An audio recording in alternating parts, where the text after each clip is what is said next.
Neo skin ఇక్కడ anti ageing treatments కూడా ఇస్తున్నారు. It's just a phone call away.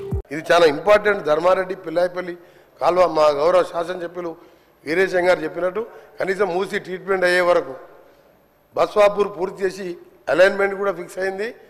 అది కూడా బస్వాపూర్ నింపితే భువనగిరితో పాటు గోదావరి నీళ్ళతో వ్యవసాయం చేసుకోవాలి.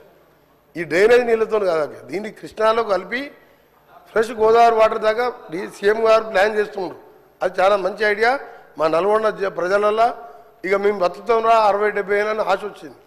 10 ఏళ్ళల్లో 7 లక్షల కోట్లు తెచ్చి నల్గొండ జిల్లాని 70% పూర్తయిన ప్రాజెక్ట్ అని పక్కన పెట్టిండు. అందుకని ప్రజలు కూడా మన ఎన్నికల్లో సరిపోయిన బుద్ధి చెప్పి ఎక్కడ డిపెండ్ రాలే. ఒక్క దగ్గర ఎక్కడో 2-3 వేలతోని ఏకలింగం గెలిచిండు తప్ప. అందుకని మాకు అందరూ 60-70 వేలతో గెలిచినాం. 60-70 వేలతో గెలిచినాం అధ్యక్ష. 60-70 వేలతో గెలిచినాం. ఎందుకు గెలిచినాం అంటే సార్ కరెక్ట్ వాస్తవాలు చెప్పాలి సార్.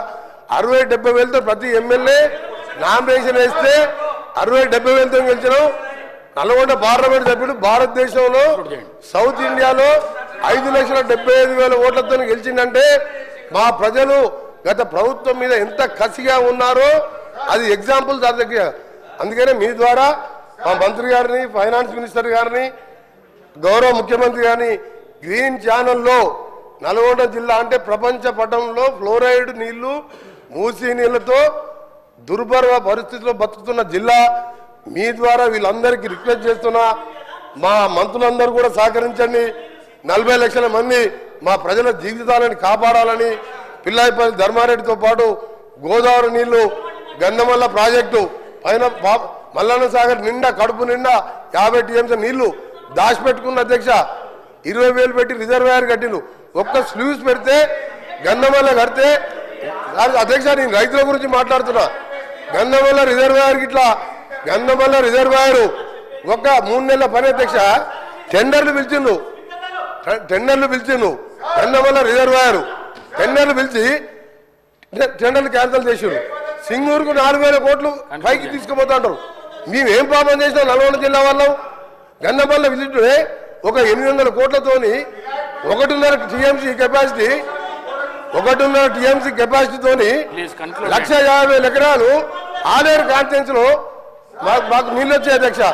దయచేసి మీ ద్వారా మా మంత్రులందరికీ, గౌరవ ముఖ్యమంత్రి గారికి, డిప్యూటీ సీఎం గారికి, ఉత్తమ్ కుమార్ రెడ్డి గారికి, మిగతా మంత్రులు సహకరించి మా జిల్లాకు అందరూ అండగా ఉండాలని చేతులెత్తి నమస్కరిస్తూ మీకు ధన్యవాదాలు తెలియజేస్తున్నాం అధ్యక్ష. గౌరవ స్పీకర్ గారికి దయచేసి, ఎందుకంటే ఇక్కడ పెద్దలు పోచారం శ్రీనివాసరెడ్డి గారు స్పీకర్గా పనిచేసిన వాళ్ళు కూడా చాలామంది ఉన్నారు. Cabinet is a collective decision.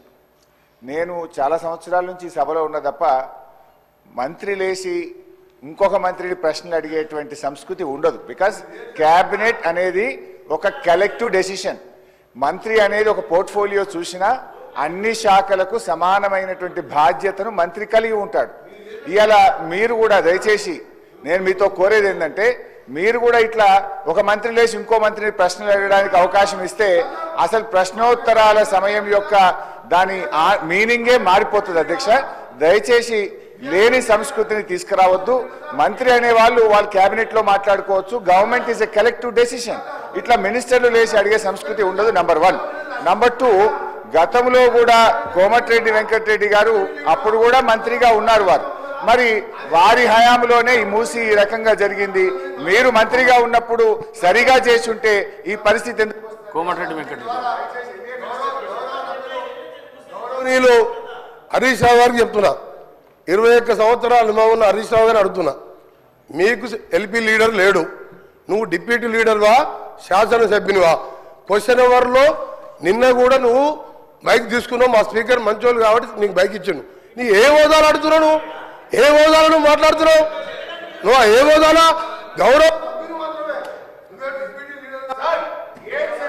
Sir ఒక నిమిషం సార్, చాలా ఇంపార్టెంట్ ఇది ఫర్ ఎవర్. తెలంగాణ ప్రజలకు తెలవాలి సార్. తెలంగాణ ప్రజలకు తెలవాలి. తెలంగాణ ప్రజలకు ప్రతిపక్ష నాయకుడు సంవత్సర కాలంగా సభకు రాకపోవడం ఈ సభనే కాదు, తెలంగాణ ప్రజలని అవమానపరిచినట్టుగా ప్రజలందరూ అనుకుంటారు అధ్యక్ష. ఈయన డిప్యూటీ లీడరా సార్? ఇలా కార్యవర్గం ఏర్పాటు చేసినా ప్రతిసారి ఈయనకి ఎందుకు ఇస్తున్నాము అంటే మిమ్మల్ని అడగలేడు, ఆయన అడిగే హక్కు లేదు, ఆయన మామూలు ఎమ్మెల్యే మాత్రమే. అందుకనే గౌరవ చెప్తున్నా, నా బాధతోని నల్గొండ ప్రజల కడుపులో ఆవేదన, ఫ్లోరైడ్ మూసి నీళ్లు చచ్చిపోతున్నారు సార్. మధ్యలో పేదవాళ్ళు డబ్బున్న వాళ్ళు హైదరాబాద్కి వచ్చిండ్రు, డబ్బు లేని దళితులు గిరిజనులు నల్గొండలు చచ్చిపోతున్నారు. అంత కనికరం లేదు సార్ వీళ్ళకు. ఎస్ఎల్బిసి సొరంగం 70% పూర్తి చేసాం. ఇరిగేషన్ మినిస్టర్గా ఉండి ఒక్కసారి సొరంగం రాలే. ఆయన నల్గొండ గురించి కానీ నా గురించి మరి మాట్లాడే హక్కు లేదు అధ్యక్ష. ఆయన ఒక గౌరవ శాసనం చెప్పుడు మాత్రమే, డిప్యూటీ లీడర్ కాదు, సిఎల్పి సెక్రటరీ కాదు, లీడర్ లేడు వాళ్లకు. వాళ్ళ సార్ మాట్లాడేది.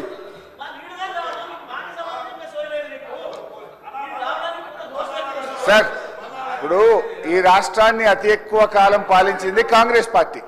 ఇవాళ మూసీలో ఇవాళ నల్గొండ జిల్లా ప్రజలు ఏదైనా బాధపడుతున్నారంటే దానికి ప్రథమ ముద్దాయి కాంగ్రెస్ పార్టీయే. ఎందుకంటే ఈ రాష్ట్రాన్ని ఎక్కువ రోజులు పాలించిందే కాంగ్రెస్ పార్టీ. మీరేం చేసిందని మమ్మల్ని మాట్లాడుతున్నారు.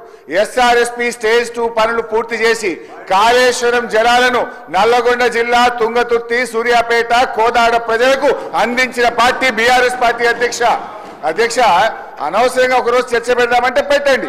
కాంగ్రెస్ పాలన ఏం చేసిందో మేమేం చేసాము. జరుగుతున్నది క్వశ్చన్ అవరు. క్వశ్చన్ కు సూటిగా ప్రశ్నకు ఆన్సర్ జరిగితే 10 ప్రశ్నలు వచ్చేటువంటి అవకాశం ఉంటుంది. ప్రతిరోజు 3 ప్రశ్నలకు 4 ప్రశ్నలకే సభ పోతుంది కనుక దయచేసి మీరు ఒక్కొక్క ప్రశ్నను సూటిగా ప్రశ్న సమాధానం చెప్పినట్టు చూడండి. మంత్రులు లేసి రాజకీయ ప్రసంగాలు చేస్తే మేము ఇంటరప్ట్ చేయాల్సి వస్తుంది. దానికి అవకాశం ఇవ్వద్దని మిమ్మల్ని కోరుతున్నాం. సుమన్ టీవీలో మీ పర్సనల్ అండ్ బిజినెస్ ప్రమోషన్స్ కోసం కింది నెంబర్కి కాంటాక్ట్ చేయండి.